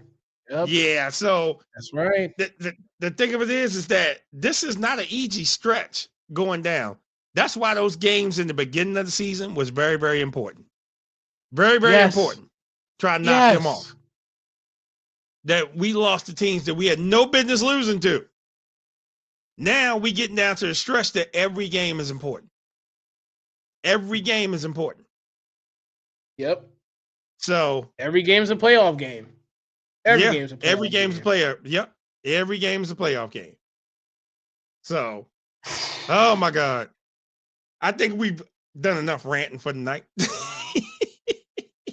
Oh, you know what? I'm not done because we got my favorite segment, and I think I have one that's gonna call for it again. It's gonna call. Oh yeah, go for it. Because I got one that you're gonna love. But go ahead. Okay. Now, obviously, the Minnesota Vikings have had a season from hell, given the fact that their quarterback that they decided to invest a top 15 pick in doesn't know how to throw a football, apparently. Terrible stuff. The brown bag, it goes to the quarterback that played in place of him on Sunday against the Seattle Seahawks. This guy went 19 of 30 and threw 4 picks. 2 of them were pick sixes. And he had more completions to the Seattle Seahawks defense than Justin Jefferson. In that same game where the Vikings defense held Sam Darnold under 200 yards passing and Jackson Smith-Njigba under 80 yards receiving. And yet the final score was 26-0. Be serious.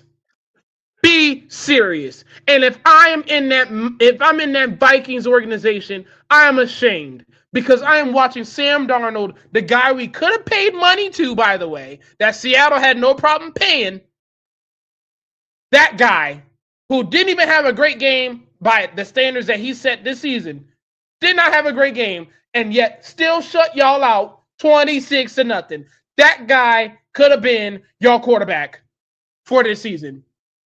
And y'all don't have him. Instead, y'all have a quarterback in J.J. McCarthy that can't throw over 5 yards without it being picked off, let alone get a handoff right without it being fumbled. Y'all have a backup quarterback that is acting like he's Will Levis 2.0, and the only time he gets the ball out of his hands is if he's throwing it to the other team more than 3 times. He's acting like he's never played football before. It's almost like he shouldn't have been playing quarterback. It looked like he should have been in the UFL somewhere. That's how bad it was. Okay, I was shocked he was able to get 19 to 30. It was that bad. So the brown bag alone is going to go. I don't even know the name of this guy. I really don't. It was that bad. I don't even know his name. I'm gonna just call him No Name for the sake of this segment. The No Name quarterback for the Minnesota Vikings on this past Sunday. You, sir, get a brown bag because you clearly need to know that the only way you get a completion is if you throw it to your teammates. That's the only time it counts as a completion. It does not count if you are throwing it to the other team for a touchdown. He threw more touchdowns to the Seahawks than he threw for the Vikings. Oh, hilarious. Hilarious. No way. No way. That's a brown bag within itself. You know what? I'm gonna even do a little bit different. We're in the Christmas spirit. I'm a little bit festive. This is a Grinchy brown bag, okay? You get to hold this one. Because I don't care if this looks like it's a Halloween. Forget about it. Don't pay attention to what's on here, okay? It's a Grinchy brown bag, and he deserves it. Because ain't no way you can be that inaccurate, but yet so accurate to the other team. Ain't no way. Be serious. I got you for this one. I got you. So, we talked about this earlier in the show. Everything. Okay. Say his name, and he might appear. And we don't say his name on the show. His name was said twice on the show. We're not doing the Beetlejuice special at all. So, this is a dual brown bag. NBC and the guy we're not going to mention, JG, we're not going to mention his name. They're both getting brown bags because NBC, number one, you're airing this guy that has no kind of personality, none whatsoever.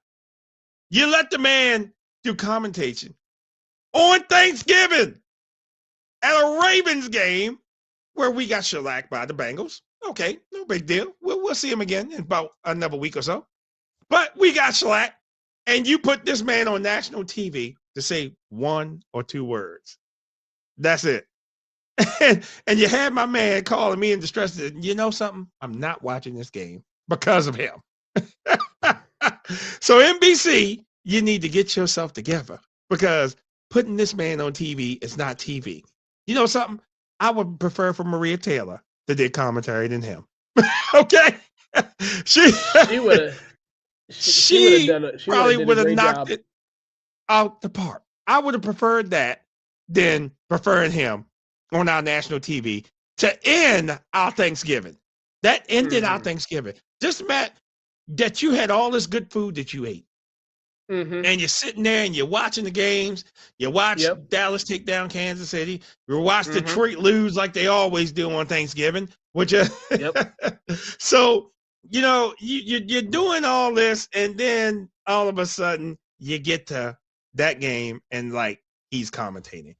You know something? I quit. And this guy got to commentate the game, okay? So NBC and the guy's name we don't mention, y'all both get brown bags. Matter of fact, give me an address. I will mail it to you, okay? I'll mail y'all both some brown bags. Oh, okay. Have another one. You know, usually we talk about teams having bad games. We talk about players who individually had a bad game. I'm going to talk about a player who had a bad moment. Monday night, we watched the New York Football Giants and the New England Patriots play each other. And when the game was 17-7, with the opportunity for the Giants to make it a one-score game, their kicker and Young Wake... I guess I can't say this name without getting it censored. Okay. Young Hoku, okay, hope I said it right without me getting blacklisted, okay?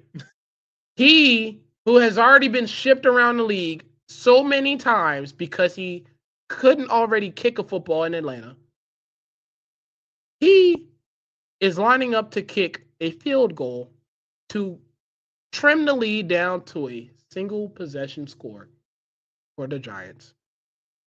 It's a 46-yard field goal, so it's a little, it's a little bit, little ways away, but not too far. And this man proceeded to line himself up, run, and to hit the field so hard with his foot that it didn't kick the ball at all. Oh. I need y'all to understand that. It's a field goal where literally the heebie-jeebies of somebody coming off the edge to block it off is slim to none.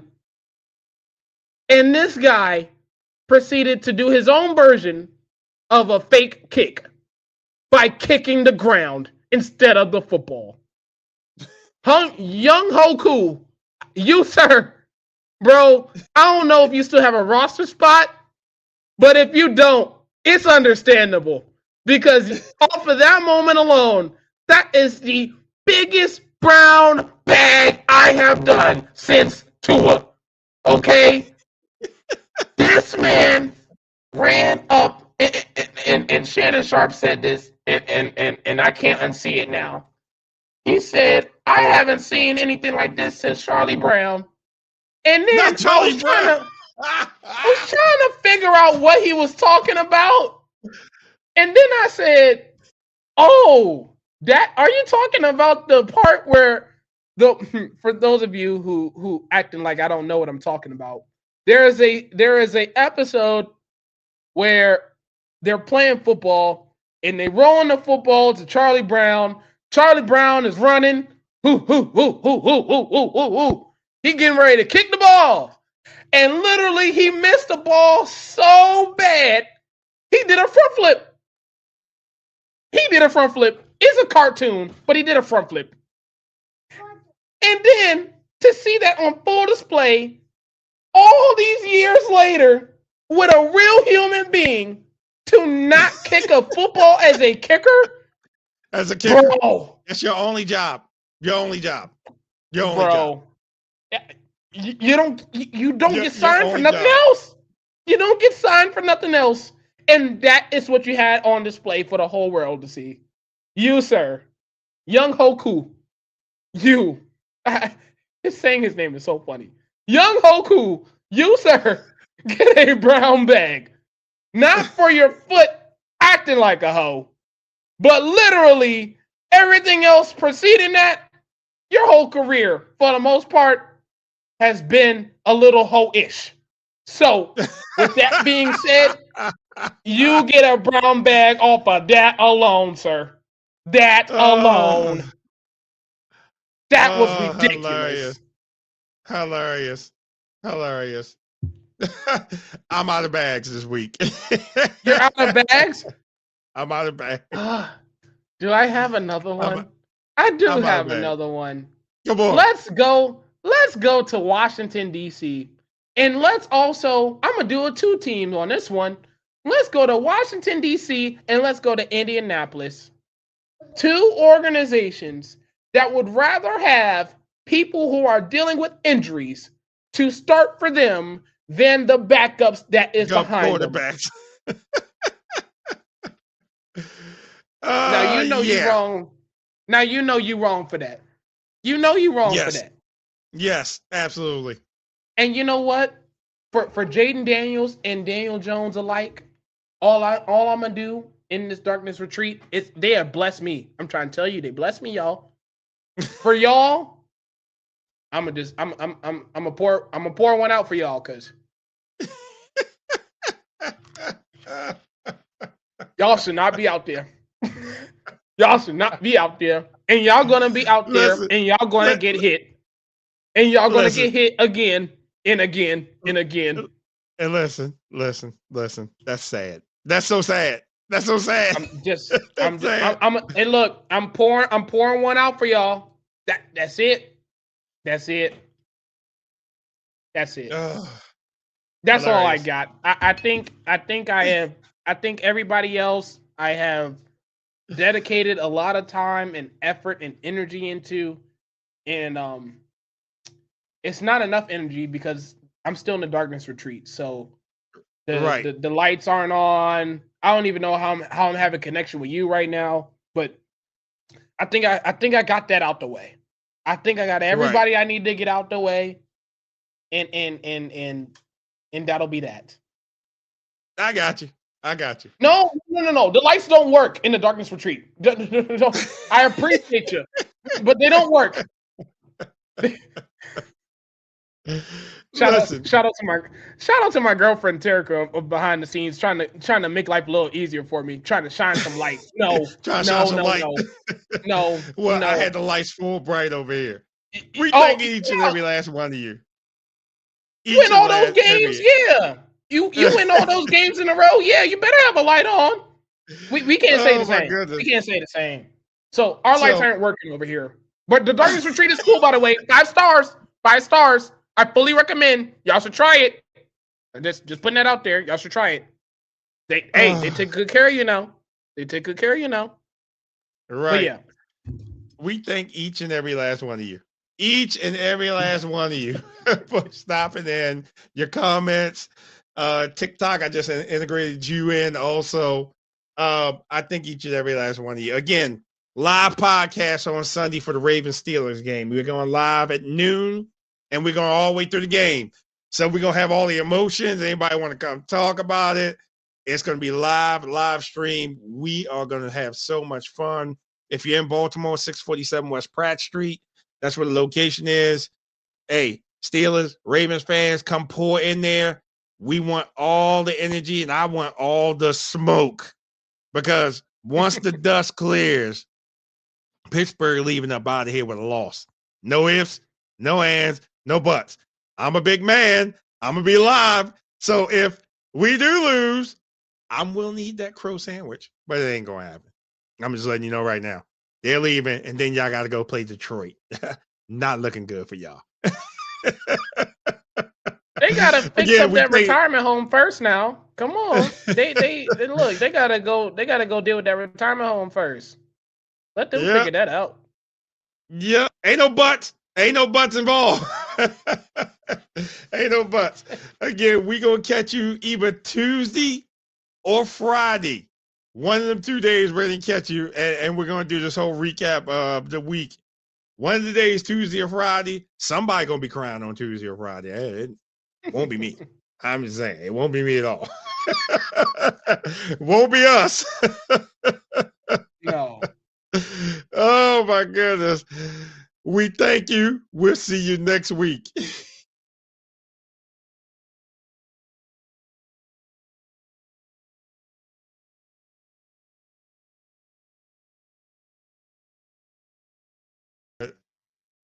Hi.